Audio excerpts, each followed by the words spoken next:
What is up, guys? Dzeeff here, and today I have sort of a different type of video. I'm probably just going to upload it as like a bonus upload on some day where I already have a main upload, but basically I took Salamangreats to a locals this past weekend, and I want to talk about my experience with it. And I do want to mention that I take locals a little bit differently than maybe some of you guys watching this channel, and basically what happens when I go to locals, I don't really try to like win the whole thing. It's more just a learning experience. Trying to sort of tech your deck to beat the locals meta just isn't very good, because a lot of times at locals you're going to face some weird strategies. So when I go to locals, I'm not trying so hard to like beat everyone there. Like if I know everyone's randomly playing counter fairies, I'm not suddenly going to tech my deck to beat counter fairies. I'm just going to play whatever I would normally play at an event, and mostly I'm just doing that to test the deck's consistency, the internal consistency, but against real players instead of just doing test hands by myself. So in today's video we're talking about Salamangreats, and I'm playing some cards in here that I don't necessarily think are the optimal choices, but I'm just playing them to try them out. This isn't an event that matters, so it is just sort of a way for me to see how some of these cards look, because at the moment, even though we know the ban list, and even though we have some deck profiles, we don't actually know what new format Salamangreats are going to look like. We don't know what the tech options are going to be. There's a bunch of them floating around there, but I wanted to try some new stuff that I hadn't seen a ton of people using, and I just want to give my feedback on how those cards worked at this past locals. So this is Salamangreats. It's 40 cards, obviously, and Salamangreats have taken some hits. How do you play a deck that's lost 4 of its best cards? Well, you just kind of struggle out there. So we have 3 copies of Foxy, which is now like the best card in the deck, I guess. I mean, Gazelle is obviously the best card, but Foxy's the one they actually see. We have 3 copies of Spinny. A lot of people back in the day, I say back in the day, a lot of people last format went down to 2 copies of this. I still stuck by 3, but I think now everyone's just going to be mandatory playing 3 copies because you just need starter cards. Speaking of starter cards, we have 1 copy of Poor Gazelle. If you can draw this card, or if you can get to the Mirage Stalio and actually have it resolve, you can still usually do your normal combo. You don't notice a huge difference, but definitely if your opponent has a lot of negation effects, you're in a rough spot. Actually, probably the biggest downside of playing Salamangreats is that the old upside used to be that it was very consistent and you could draw hands that would be all Salamangreat cards and just keep pushing through hand traps. The biggest downside of this deck now is you don't have that consistency. I found that a lot of my hands, if I just had like 1 Ash Blossom, I just lost, so that really sucks. But 1 Gazelle, 1 Jack Jaguar, 1 Falco, almost even considering playing 2 Jack Jaguar these days, and then you can maybe play like Desires or something, but Jack Jaguar is obviously really solid. And like I said, because you don't have as many cards where your opponent would hand trap you, if they just save it for the Mirage Stalio, you don't summon the Jaguar, and then you just like lose everything because you don't have a way to recycle your 1 of Gazelle. Then we have 1 Foul. It's like okay. It's this card definitely lost a lot of utility with the new ban list, because when this card was good was when you already had like a combo in your hand. Like you would have like Gazelle, Spinny, and then a Circle. Well, grabbing this is really good right there. But now that you like almost always have to use your search effects on Gazelle, you don't really have a lot of opportunities to actually use this card. But it's still like okay. 1 card that I was trying out was Foxer. This card wasn't very good. This was the card that was originally supposed to be Flame Buffalo, which I think is going to be standard going forward, but I wanted to try this card out. It has some unique applications. It in theory can pop floodgates, and then it has cool sort of longevity applications as well, because when you have this card and Foxy in the graveyard, when you summon the Foxy and pop a card, you can bring back the Foxer. But overall it just wasn't very good, so I probably would just play the Flame Buffalo. But that's kind of what I'm talking about, where it's like I just want to test the card before taking it to an event. I don't know if I'll take this deck to an event, but if I was taking it to an event, I would probably not play Foxer again, but it was something that I just wanted to try out. And then 1 card that obviously everyone's been playing is the Lady Debug. Very, very important card now, especially now that Gazelle is limited. So you have like all of the searchers except for Signet Mining limited. You have Gazelle, you have Circle, you have Debug. So the Signet Mining is very important, but one of Lady Debug, obviously. And then 1 card, and I think I'm actually going to make an entire video talking about Reclusia versus Backup Secretary. I still stand by that they're both about the same, just good in different applications. So if you have Reclusia and Spinny, it does the exact same thing as Backup Secretary and Spinny. If you have Reclusia and Foxy with any Salamangreat card in hand, does the exact same thing as Backup Secretary, and so those are like the main comparisons. But Reclusia does come in clutch because it can pop cards, it can pop floodgates. It's not just a level 3 monster. However, 1 case where Backup Secretary is better than Reclusia. Well, 2 cases that I think come up most often. If you have no other like cards in your hand besides like 2 copies of whatever card you play in this slot, having 2 Reclusia is pretty much unplayable. But having 2 Backup Secretary means you can make Mirage Stelio. I mean, who knows if it's going to resolve, but you can at least make it. And then the other big case is when you have Foxy, Backup Secretary, and no other Salamangreat cards. In that case, then it is better to have the Backup Secretary. But there's a lot of cases where Reclusia and Backup Secretary do the exact same thing, and in those cases, I think a lot of the times Reclusia is just better. But I'm probably going to make an entire video analyzing that if anyone actually cares. But at the moment, I don't know, like I tried to think about moments when I was playing if this card would have been better as Backup Secretary. There was one moment where it would have, but then there was like a bunch of other moments where it was really cool, like being able to like pop a card. It was pretty good. So I think that'll be interesting to see if people play one of these cards, if they play just either Reclusia or Backup Secretary, or if they just play both of them.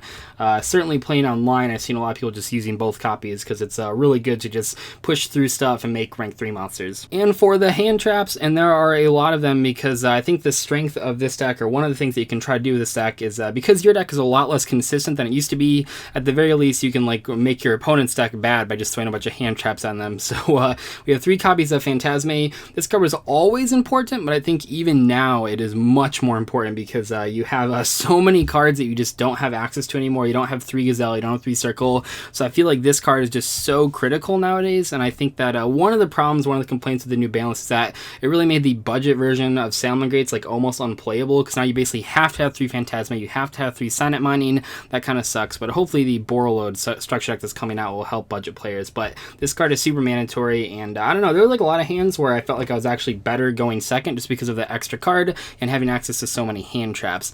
So you played 3 copies of Ash Blossom, 3 copies of Effect Failure, and even 2 copies of Ghost Ogre. I think Ghost Ogre is going to be one of the strongest hand traps going forward. Really good against LP, and just really good against like the one of multi-roll that they have. So if you can like negate the Kagari and then pop the multi-roll, it's really, really solid stuff. So I think that Ghost Ogre has been really solid. Also, Pendulums are good. Ghost Ogre is going to be insane.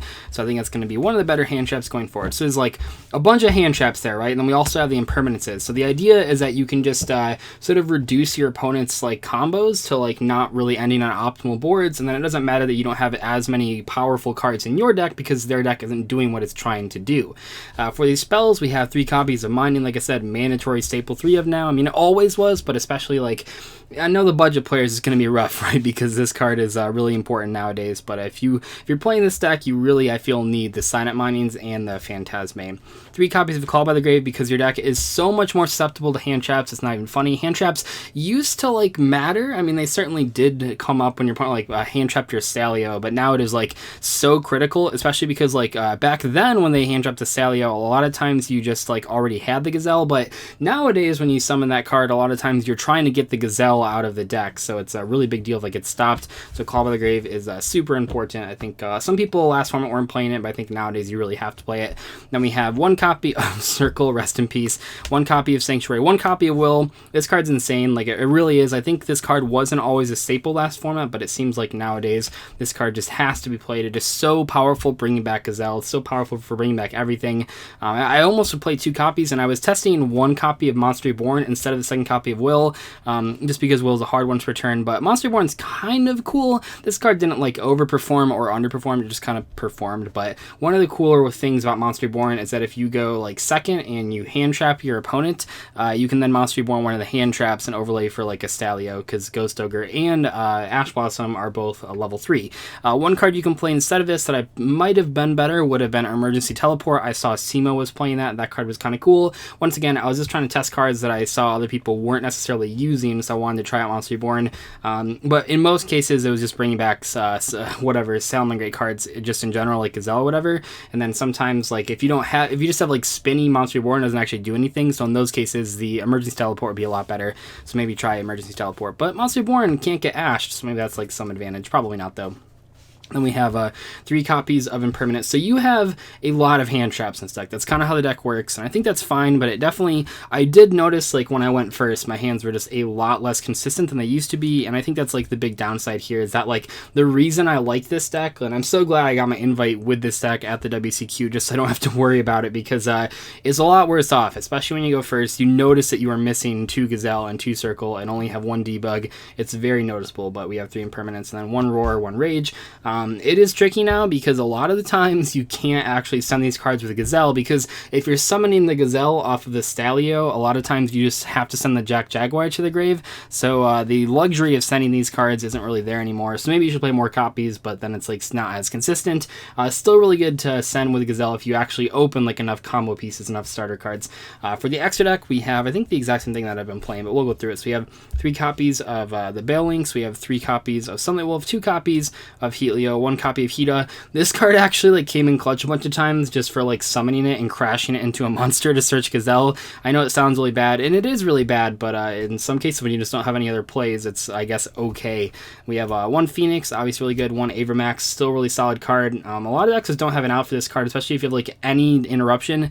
So you can like make it against Thunder, and if you have like 1 Veiler in hand or 1 Impermanence to negate their Chaos Levianeer, they just can't out this card a lot of the times, which is kind of cool. And then we have the Stalio, the Dweller. This card is so much harder to make nowadays. It's kind of like, it goes along the same thinking of like the Foul. A lot of times when you were making Dweller, it was because you were already opening combo pieces, and you would do like the Dweller play where you would, if you had like Spinny Gazelle, you could do Dweller, but in those cases you can't send the trap or whatever, so it puts you in a really awkward spot. So I think that just how the deck works nowadays, it's a lot harder to make the Dweller. Maybe you could just go like fully the other way and then play a bunch of like Fouls and stuff, sort of like Chicken Salad that I was playing last. I love that deck name, but it is just kind of interesting to think about. I don't know how people are going to take it. I think it's more important to play level 3 monsters as starter cards than it is to play like extra things to make Dweller, because if you can't get to the Mirage Stalio, a lot of times you just lose.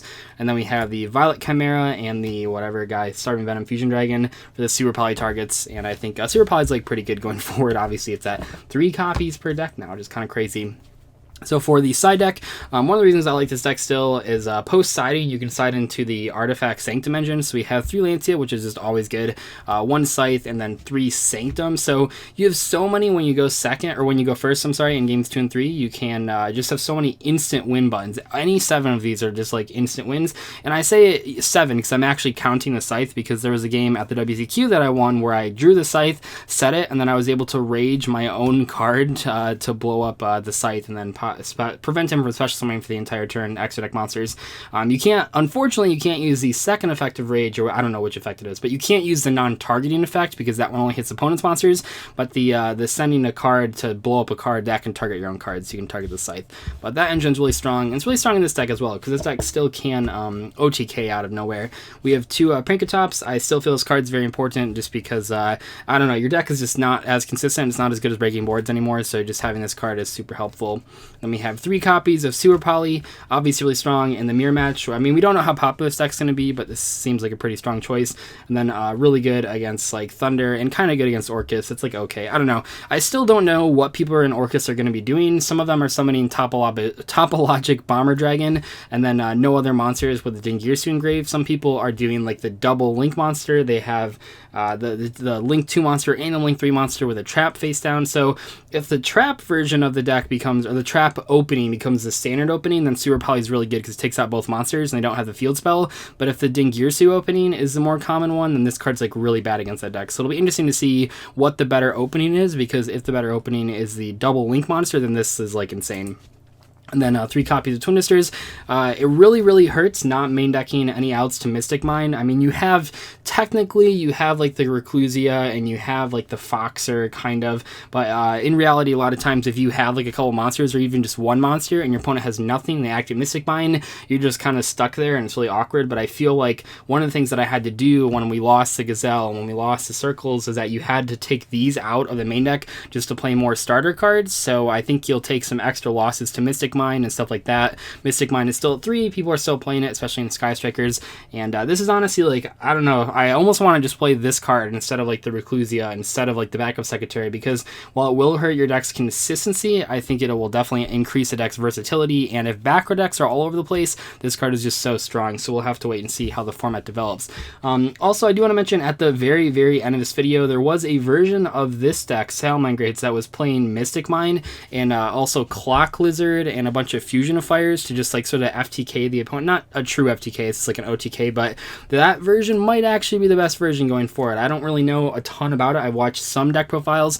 I did see some success over the past last weeks of the format, but basically that version might actually be the go-to instead of trying to play like the standard hand trap version, consistency version. If the deck is just not consistent enough anymore, maybe just switching to a pure OTK version with Mystic Mine and Fusion of Fire and Clock Wizard. That might actually be the way to go, but we'll have to wait and see. But anyway, hopefully any Salamangreat players out there have learned something from my discussion. Like I said, this is not supposed to be the optimal build, just some cards that I wanted to try out before maybe taking this deck a little bit more seriously to a tournament. I'll see you later. Thank you so much for watching. Goodbye.